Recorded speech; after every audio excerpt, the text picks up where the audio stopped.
Welcome to the Coast to Coast podcast, brought to you by Play Picks and the Lines, coming to you from the West Coast. Josh Lander, joined by my guy Nate Weitzer on the East Coast, and we are looking at the two games here that are in Game 3. They are on a Saturday. You'll notice they're skipping some games around as the Memphis Grizzlies are headed to the Bay, taking on those Warriors. So that those games are on Saturday, and then we've got Milwaukee coming back home, taking on the Seas, both series tied 1-1. We're going to kick things off with the Eastern Conference game in this one. We want to make sure you are liked and subscribed to that page as well, so you can jump in and continue to follow along with each and every one of these game videos we're bringing you during the playoffs, as well as those player props video. Also want you to head to playpicks.com and thelines.com. Make sure you're checking out all the great content that Nate and company are putting up there about these NBA playoffs, as well as baseball. Plenty of action going on as well there. And as always, if you do still need a FanDuel or a DraftKings account, head to fdpicks.com or DKPicks.com. Find those listings in your area, such as what we've got for tonight. Nate, let's get into it. The Celtics are +3 now as they hit the road. And the question everybody wants to know is that 3-point shooting sustainable? That is a question we will get to here in a minute. The total, 213. It's creeping down, but I mean, the first two games went way, way under. So I don't know if that is low enough. And then the second game, Memphis now +6.5 as we go to Golden State. That total only dropped 1 point at the opening, and it's been bet down a little bit. Might get bet down further to about 224 or 223 as we're recording this a couple days in advance. Mm-hmm. So that, the Celtics shot again over 50% of their attempts from downtown. They just connected at a rate of 10% higher. But I mean, those are just raw numbers. That's if you're just picking up the stat sheet and trying to explain what went different in Game 2 and Game 1. It was a completely different mindset. It was a completely different approach in terms of sharing the ball and making plays for each other. And there's some really interesting parallels between these two games. I think they play in Warriors basketball, right? It's player movement, ball movement, giving up a good shot to get a great shot. And then all of a sudden you have one of the great shooters wide open. Grant Williams is not yet Klay Thompson, but he played like it in Game 2. The biggest point of concern for the Celtics is, of course, that they're still not getting anything in the paint. Still, we're outscored by 30 in the paint, 54-24. And Stan Van Gundy pointing out on the broadcast that the game plan was to drive and kick so much that they just forgot to look at the rim and look and think about trying to finish. It's not like, again, Brook Lopez is not Rudy Gobert. He's not impossible to finish over. But I mean, I think the starting point is the under here. If you're just betting this from purely a profit standpoint, the Bucks have been so under heavy in these playoffs. And the fact that they're missing Middleton makes you feel even better about that, because their offense just stagnates so often now. And their response after getting their teeth kicked in the first half was really just give the ball to Giannis and let him plow through people and see what the officials call. And that's not really going to be good for your overs, considering he's still only like under 60% free throw shooter in the playoffs. Interesting that there's not a huge correlation between him getting a lot of free throws and the Bucks winning in the playoffs. They seem to play better when he's keeping the ball moving, when he's able to draw doubles and kick. And that was the biggest difference from the Celtics defensively in Game 2, is that they said, we're not going to collapse on him. We're not going to let him get 12 assists that easily. And the Bucks shoot from 3, and voila, they hit 3 threes to Boston's 20. Which is the second biggest discrepancy ever in a playoff game. So I don't think we expect all that. I don't think we expect another blowout here. But it is, I do lean towards the Celtics, trying not to bet with my heart here. But the Celtics still haven't gotten a good game out of Jason Tatum. He probably had the worst 29-point game you'll see, just constantly frustrated by the Milwaukee defense. They were pressuring him constantly. But then in the fourth, late second half, when they just needed a few buckets to put the game away, he kind of cracked the code. Again, that same kind of Steph Curry, right? You drive in, you kick, then you relocate, sometimes running out of bounds to go relocate. And Tatum did that, got himself a couple good looks, wound up with 29 points. So they're up 25 at the half with him doing almost nothing. Right.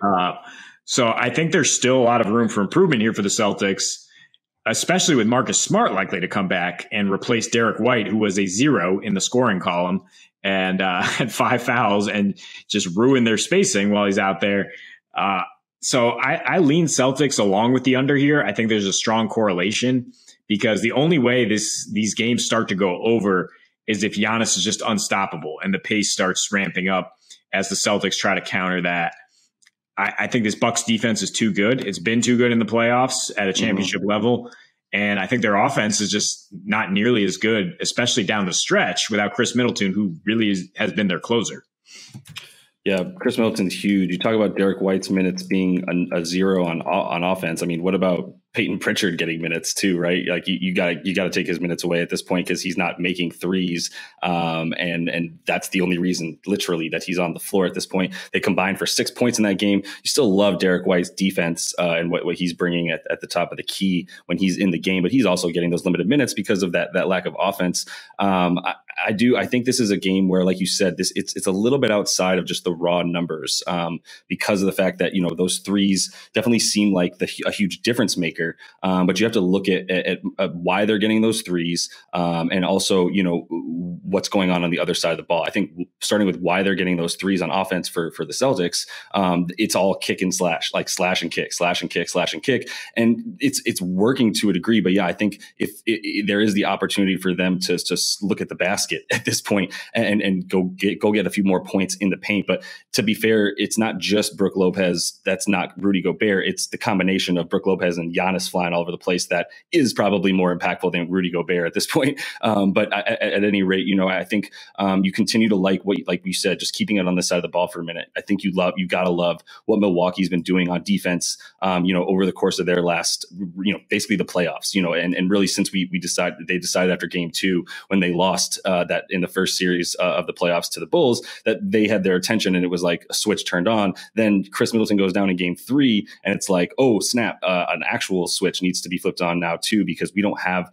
that safety blanket, like you said, he was running 28% of their pick and rolls were he and Giannis together running it, right? And a lot of that is their fourth quarter offense as well. So that's out of their pick and rolls. Out of all Milwaukee Bucks pick and rolls, 28% of them were Giannis screening for Chris Middleton, which is what they love to do. Drew's the benefit of that at this point. Drew Holiday is the beneficiary of that at this point, with him being able to, he's got 25 in game 2.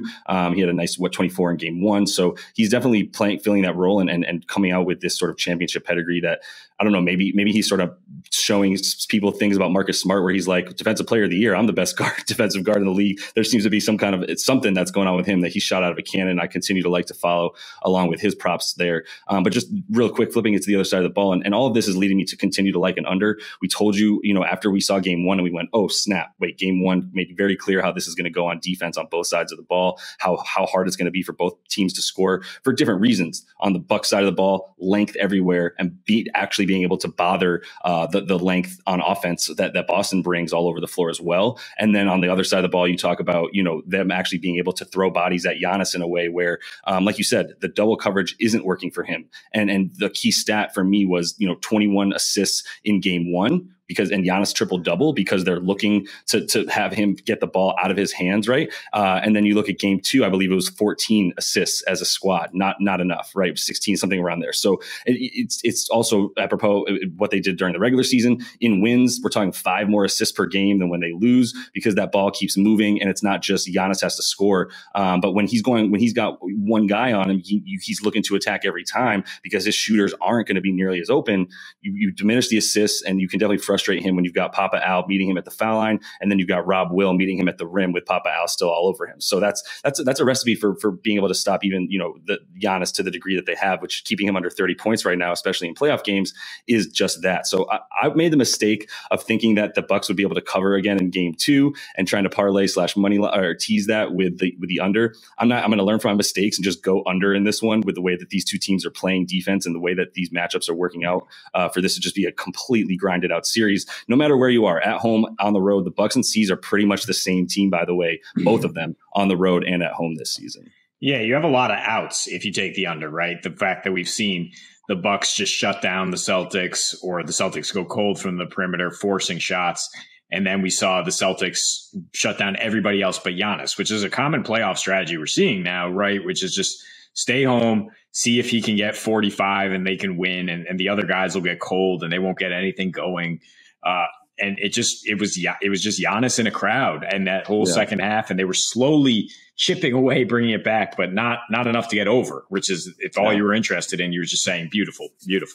And the Bucks 7-0 to the under in these playoffs. I guess most of those games against the Bulls, who couldn't do anything, but you're right that they're better than Rudy Gobert defending the paint. 7 points fewer than the Jazz in the paint, which had the second fewest paint points allowed in these playoffs, allowing the fewest second chance points, a 97 defensive rating, the number 1 defensive rebounding rate to go along with that. And then on offense, they have the lowest assist to turnover ratio of teams still remaining. So that's exactly what I'm talking about here.